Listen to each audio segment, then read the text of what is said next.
எல்லாருக்கும் வணக்கம். என் பேர் நளினி. நான் திருப்பூர் மாவட்டத்திலேருந்து பேசுகிறேன்.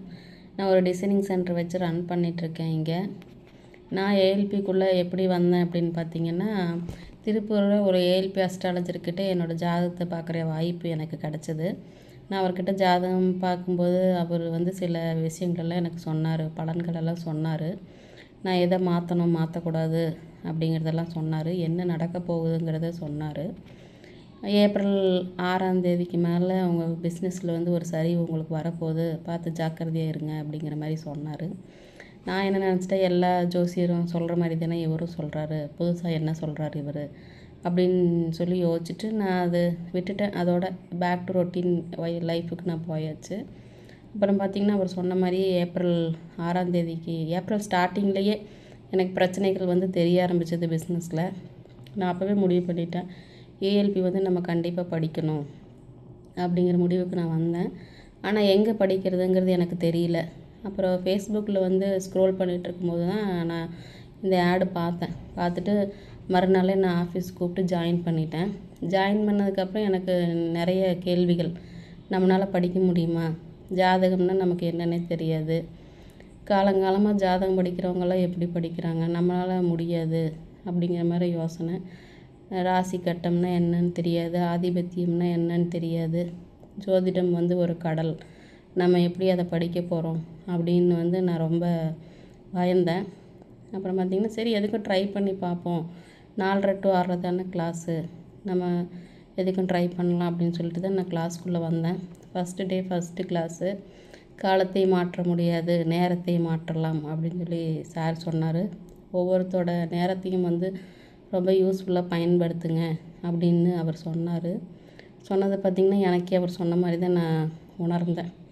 அவ்வளோ நேரம் நான் விரயம் பண்ணிக்கிறேங்கிறது நான் புரிஞ்சுக்கிட்டு, நான் இப்போ எப்படி நம்ம டைமை யூஸ் பண்ணலாம் அப்படிங்கிற இதுக்கு நான் ரெடி ஆகிட்டேன். கிளாஸில் ஒவ்வொரு நாளும் ஒவ்வொரு புது எதிர்பார்ப்புகளோடு தான் நான் கிளாஸ்க்குள்ளே வருவேன். ஏன்னா டீச்சர்ஸ் எல்லாம் அந்த மாதிரி, இன்றைக்கி அந்த டீச்சர் கிளாஸ் எடுக்க போகிறாங்க, இன்றைக்கி என்ன சொல்லித்தர போகிறாங்க அப்படின்னு ஒரு பயங்கர எதிர்பார்ப்பு எனக்குள்ளே, இன்றைக்கி என்ன சொல்லித்தர போகிறாங்க அப்படின்னு.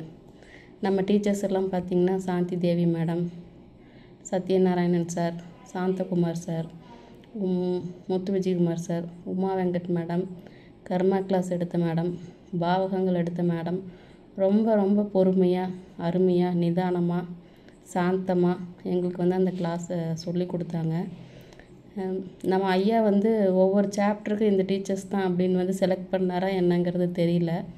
ஒவ்வொரு சாப்டர் எடுக்கிறவங்களும் அதற்காகவே அவங்க தயார் பண்ண மாதிரி இருந்தது கிளாஸ் எடுத்தது. அவ்வளோ அருமையாக எங்களுக்கு சொல்லி புரிய வச்சாங்க. அன்னன்னைக்கு கிளாஸ் அன்னைக்கே எங்கள் மனசில் பதிஞ்சிரும் ஆழமாக. அந்த மாதிரி சொல்லி கொடுத்தாங்க. ஒவ்வொரு டீச்சர்ஸுக்குமே இந்த நேரத்தில் நான் ரொம்ப நன்றிகள் சொல்கிறேன். என்னோடய கோச் மெர்லின் மேடம், என்னோடய நோட்ஸ் எல்லாம் நான் 8 மணிக்கு மேலே தான் அவங்களுக்கு அனுப்புவேன். வேலை விட்டு வந்ததுக்கப்புறம் என்னோடய நோட்ஸ் எல்லாம் பார்த்துட்டு எத்தனை மணிக்கு பார்ப்பாங்கன்னே தெரியாது. ஆனால் காலையில் நான் கண் முழிக்கும்போது என்ன போட்டிருக்காங்க, என்ன கரெக்ஷன் பண்ணியிருக்காங்க அப்படின்னு சொல்லி நான் பார்ப்பேன். எனக்கு பதில் அப்போவே கிடைக்கும். வார்த்தைகளை கவனியுங்கள், வார்த்தைகளை கவனியுங்கள் அப்படின்னு சொல்லி மேம் எனக்கு நோட்ஸ் போடும்போதெல்லாம் எப்படி பேசணுங்கிறதே நான் மேடம் பார்த்து கற்றுக்கிட்டேன்.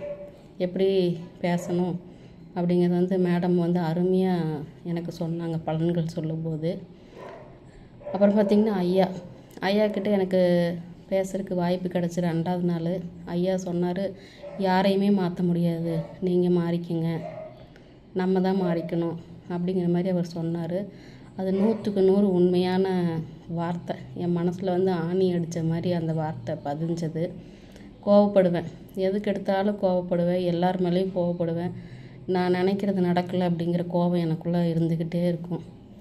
சார் கோவத்தை பற்றி சொன்ன உடனே தான் எனக்கு புரிஞ்சது, எதுக்காக நம்ம கோவப்படுறோம் அப்படிங்கிறதே எனக்கு ரியலைஸ் பண்ணேன் நான். அந்த டைம் தான் எனக்கு ரொம்ப ஐயா எனக்கே சொன்ன மாதிரி இருந்தது. அப்புறம் பார்த்திங்கன்னா இந்த சாஃப்ட்வேர் டைம் மிஷின் தான். இந்த சாஃப்ட்வேர் உங்களுக்கு என்ன தேவையோ அந்த சாஃப்ட்வேருக்குள்ளே போனீங்கன்னா அன்னைக்கு நாளைக்கு உண்டானது அத்தனை டீட்டெயில்ஸுமே உங்களுக்கு அந்த சாஃப்ட்வேரில் கிடைக்கும்.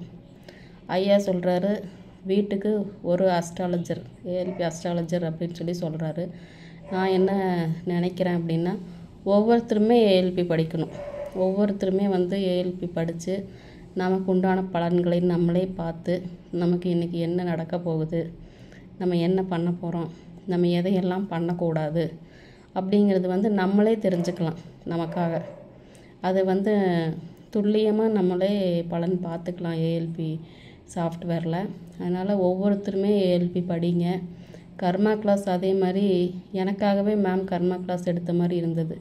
கர்மா கிளாஸ் அட்டன் பண்ணதுக்கப்புறம் நான் நிறைய என்னைய மாற்ற நான் முயற்சி பண்ணிகிட்ருக்கிறேன், பண்ணிடுவேன் கண்டிப்பாக. அதில் எனக்கு 100% நம்பிக்கை இருக்குது. எல்லாருமே ஏஎல்பி படிங்க. எல்லாருமே வந்து ஒரு அட்சய லக்கண பத்ததி அப்படிங்கிறது வந்து எல்லார் வாழ்க்கையிலையுமே அட்சயம் வந்து டெய்லியுமே வளரணும், எல்லாருக்காகவும் வளரணும் அப்படிங்கிறது தான் என்னோடய ஆசை. எல்லாருமே ஏஎல்பி படிங்க.